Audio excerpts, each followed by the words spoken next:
Farming can be in an urban setting, farming can be on a 1-acre plot of land like what we're on now. It's not just tilling the soil or planting the seeds. You learn so many other things, all of the math and organizational skills that go into actually cultivating a farm, and all of the interpersonal and community skills that you have to successfully run the farm as a business.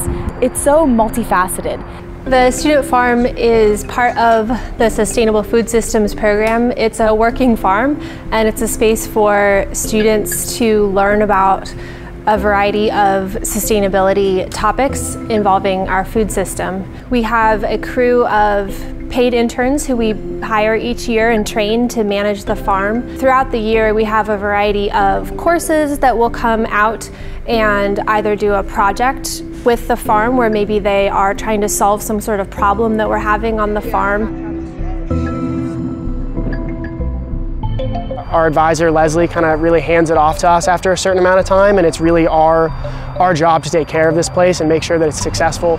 For students to understand how their food decisions impact the earth, as well as their own personal health and the health of their communities, that is a tremendous component to sustainability.